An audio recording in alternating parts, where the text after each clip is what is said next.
There's something like 250 checkouts today. I always like to know how many people are checking in and how many people are checking out. If they find that only a few people are coming out today, they'll go to other hotels or they'll go to Harvard Square or Central Square. But I like to have them here to take care of my guests. I refer to it as my hotel and my guests.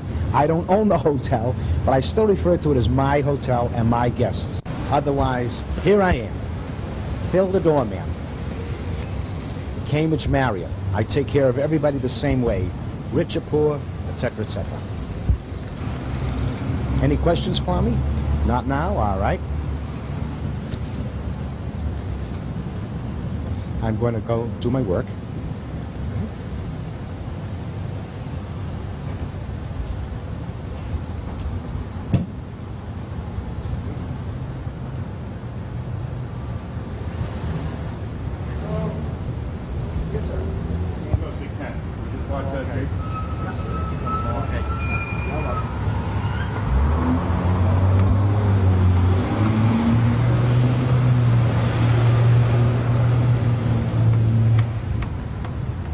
The same hat with the feather we wear even in the wintertime. And I've had many cars and trucks go by and people yell, ho, ho, ho, ho. And they're always tooting their horn or making jokes about the hat and the feather. Doesn't bother me. Two things that happened to me is once a car actually pulled right up to the curb. The man lowered the window and he said to me, excuse me, sir, but don't you know that Halloween is over? And the other day I had a car go by and somebody yelled out, hey, mister, you got a parrot on your head.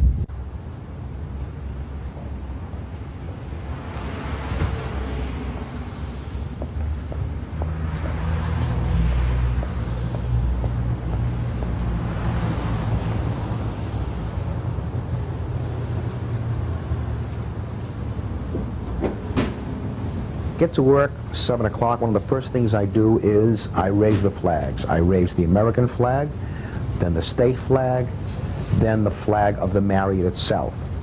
I don't get, let's say, a patriotic kind of a feeling. I don't get emotional about it. I make sure that the American flag does not touch the ground. As far as the flag versus America and its meaning to me, I definitely think that America is the greatest country in the world. No question in my mind. We have many faults, but it truly is a great country. There's no question in my mind.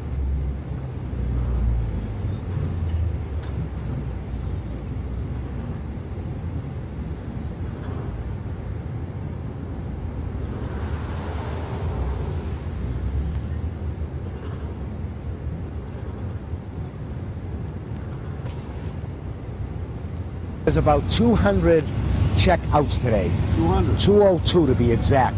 When they come out, I don't know. You know, sometimes they check out in the morning, they store their luggage, then they go back inside for meetings. Yeah. So the meeting can break at 5 o'clock. However, some got to catch a 2 o'clock plane, somebody gets a 3 o'clock plane. Yesterday, I don't know if you were around, 3 o'clock is when like a ton of them came charging out. So you really never know. I know, yeah. But it's 202 checking out today. Going golfing today, so. Yeah, it's supposed to get sunnier this afternoon. I tell all the cab drivers how many people are coming out so that I can have cabs and so that they can make money in going to the airport.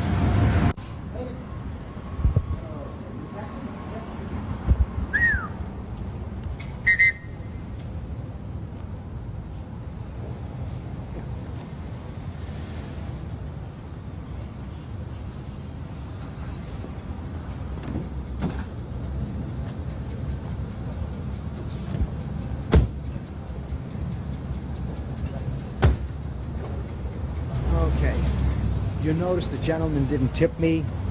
That's okay with me. I'm not going to get mad or upset about it. If I were to get mad every time I didn't get a tip, then I might as well not have this job. It doesn't pay to be aggravated. So when I take care of somebody, whether he gives me a tip or not, fine with me. I'm here to do a job and I try to do my job. As far as tipping goes, women are very bad tippers. And I think it's because they haven't maybe been out in the business world that much. The man always took care of everything. I'm not too happy when the people get in the back seat of that cab, close the door before I even close the trunk. In other words, just give me a thank you. Thank you very much. Have a good day. Give me a smile. But a lot of people, I take the luggage, open up the cab trunk, I put the luggage in the trunk, and before I even slam the door or close the door to the trunk, they're already inside with their door closed, looking the other way. Maybe they're afraid to tip me, maybe they're afraid I'm going to eat them or bite them, I don't know, but that might get me mad. I just assume they say, thank you very much, have a good day, and that's it. Usually, if I give people directions on how to get to New Hampshire or how to get to various cities, a lot of them come back and say, thank you very much, your directions were wonderful. They really appreciate it, really do. When you're in a strange city, you don't know the roads, they like to know what's what and where's where. So I got a lot of that. Are you going to need a cab again or a cow? What? You're going to need a cab or a cow? There's a car. Excuse me. There's a car on the. That one? Yeah. It's not a fallacy, it's a true story that they say that Jewish parents push their kids to go to college, and I believe that they do. But my folks just never did, because I probably never gave them any thought that I wanted to go to college. I never even talked to them about it. Do I regret it? Not really. I didn't go to college, so I didn't go to college.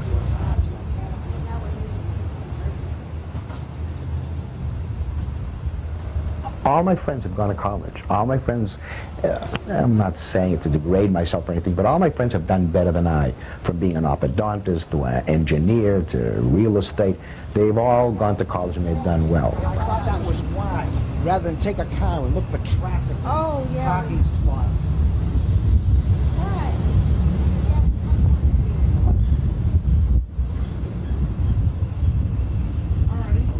I ran out of change, you don't mind, I'm sure. Oh, thank you very much. How about you today?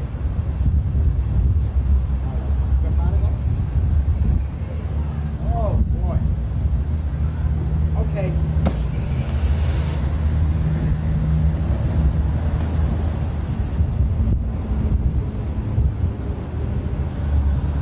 That woman was very good because I took care of her all day long. Maybe the businesswoman isn't as good as somebody like that. She was very good. She was very, very good. You notice how much she gave me, huh? Very interesting. I don't get too many of those. Usually you get $1. If somebody asks me, how much should they tip the bellman or how much should they tip the valet driver, I usually tell them to use their own discretion. I would never say, oh, give him 5, give him 10, or give him even 1. I might say to them, well, it's customary to give $1. And if the man goes out of his way, for example, that woman, I think I got her 2 cabs today, and I did various things for her, and she appreciated it. And so she gave me a $5 bill, which was very, very nice. And there are many people that give me coins, 11 cents. True story. I get a dime and a penny, 11 cents. And the attitude I take is that maybe that's all the change he had. He didn't want to give me a 5. He didn't want to give me a 10. But at least, I took it, I smiled, I said, thank you, sir. I was born January 23rd, 1927 in Cambridge, Massachusetts, at the Cambridge City Hospital. I have a very young-looking face, but I am 62 years old. I went to grammar school here in Cambridge, the Fletcher School. I lived in sort of the East Cambridge, the not so well known, I'll call it a rough part of the city. But in those days, rough meant throwing a snowball at somebody. It wasn't drugs in those days. From grammar school, I went to Cambridge High in Latin. I graduated Cambridge High in Latin, and I was 18 then, and I was drafted and went into the service. I was in the United States Army. The various jobs I've had, I worked selling newspapers, I worked in a market, I worked in a place where we assembled fluorescent lights, I worked as a shipper, I worked on an oil truck, but eventually I found my niche working for a retail company. I got married and still lived in Cambridge, but I got married and I worked for a retail company, and I started as a salesman on the floor. From a salesman on the floor, I became an assistant department manager. From a department manager, I became a department manager, and then eventually I got into marketing. I was a buyer for a chain of stores. What happened is, after 23 years, it was time to let me go, But I wasn't the only one they let go. They let maybe 100 of us go. They let people from the warehouse go, then they let people from the stores go, and eventually they got to marketing. When I left the company I worked for, I was in my 50s. And I went out looking for a job as a buyer. I had a tough time finding a decent kind of a job. And one day I saw an ad in the paper that they were opening up a hotel, the Marriott Hotel in the city of Cambridge in Kendall Square. And I was kind of frustrated. I actually said to my wife, Helen, I'm going down there and I'm going to get a job washing dishes. I don't care if I work from 9 to 5. I'm going to wash dishes, and I want to go home with no headaches, no aggravation, no problems, no customer complaints. There are many people here who come through the lobby. Now, the subway's on the other side, and they go to work in the area. And they all see my name tag and it says Phil. So they all say, good morning, Phil, hi, Phil. I don't know their names, so I just sort of wave. And if I'm missing for 5 days, they know I've been gone. Oh, you were on vacation, Phil? Where were you, Phil? They all seem to know me. Afternoon starts what's called check-ins. Now, if it's a busy day, you can have more than 300 people checking in. And when that happens, I really work hard. I really work hard. I have to unload the station wagon, or I have to unload a van, I have to unload an automobile, and I wheel the luggage inside. This your car? Suckers are heavy. Okie dokie. When I left the company I worked for after 23 years, they all felt bad for me. And when I eventually got this job, some people might have thought it was embarrassing that if I were to go to a wedding, let's say, and sit down, and I'm meeting 10 strangers at the wedding, and I have to shake their hands, and they say, I'm an optometrist, and I'm a periodontist, and I'm a lawyer. What do you do for a living, Phil? And I had to say, I'm a doorman. That doesn't look so hot. I mean, gee, what kind of a job is it being a doorman? But my wife tells me now that I really made a big thing out of being a doorman. All my friends now are conscious of what does a doorman do. At one time, they didn't even tip a doorman. Now they look at a doorman and they tip a doorman, etc., etc. We have at the hotel a suggestion box. I put in more suggestions in this box than anybody. And I'm an outside man. I don't really see what's going on inside. If I worked inside, that box would be full every day. For the month of January, I put in something like 63 suggestions for 1 month. And some of the suggestions were, we have a van here at the hotel. Well, when it backs up, there are people crossing the street. There are cars that try to go fast and pass them. So I suggested that we take this van and have a beeper, an alarm put in, so, like the big trucks do, so that when he puts it into reverse, it'll go beep, beep, beep as he's backing up. And that was one of the suggestions that they did. Another suggestion I made was, there's a little box that they built for me. This is a box that they had built, and it has maps here and also directions, how to get to the Mass Pike, how to get to the airport. I hand it to them, and they can go on their way. Saves a lot of time instead of in the morning between 7 and 9 and when it's very busy, and 50 people may ask me, how do I get to the Mass Pike, or how do I get to the airport? Rather than repeat it over and over again, I just hand them the slip, away they go. I have a book of all the suggestions I've given, and they've answered every single one of them. And I put in a suggestion this week. I'm going to give you an up-to-date suggestion. In the summertime, especially weekends, we have a lot of visitors, out-of-towners, who in the morning get in their car or they take a tour bus and they go away someplace. My suggestion is, let's have for the one of two things. Either breakfast to go. Now that doesn't mean ham and eggs, but I suggested, why can't we have coffee, juice, and a croissant for the guy who doesn't have time to sit in a restaurant and have breakfast. He's going to take his car and go to Newport, Rhode Island. Let's have a breakfast to go at a nominal fee. Also, for those people who are going out to Rockport, Gloucester, Lexington, Concord, let's give them a picnic box lunch for $11.99. So they can take this lunch, go out to Rockport, sit on the rocks, and have a wonderful picnic. What do I like the best? I don't have any favorite kind of things that I like the best. And on the other hand, there's nothing that I dread or don't like. I guess I'm a people person. I'm an outgoing person.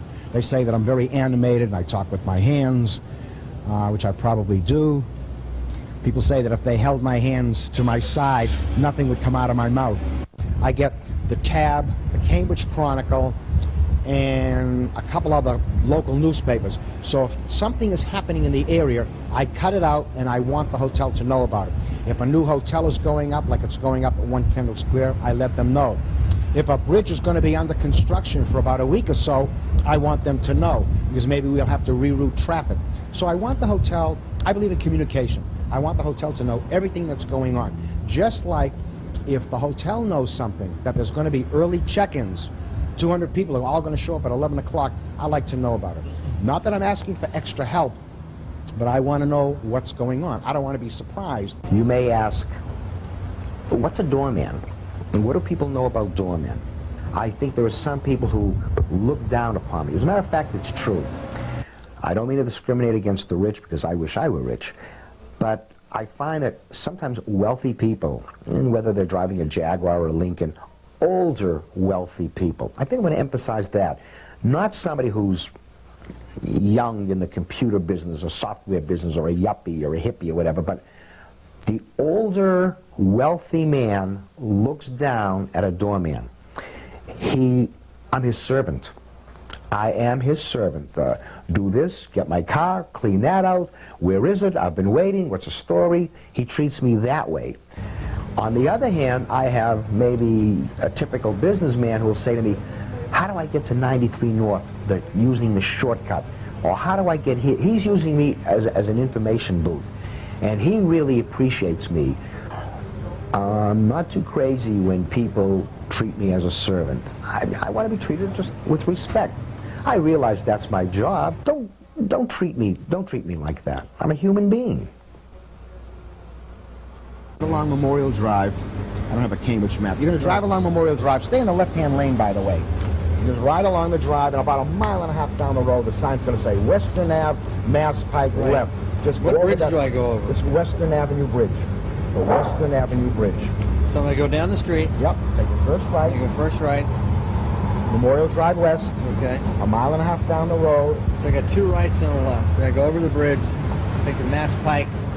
Mass Pike, and just stay on. It's 25 cents when you first get on. When you get off, it's going to be 35 cents. Okay. 128 south. Okay. And I really, I know neither. You're going to see Mussey Ford, and I can't remember Sheraton. Is it a new Sheraton?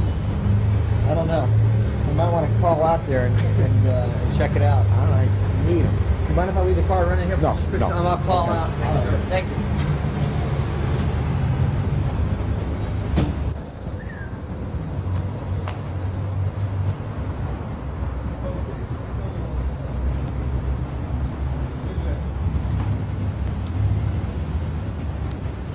Some people think that it's fantastic. They say, you've actually changed careers. I mean, you went from marketing to becoming a doorman at a hotel. And people who know me, my friends, really think it's for me, because that's the kind of person I am. And I just never changed.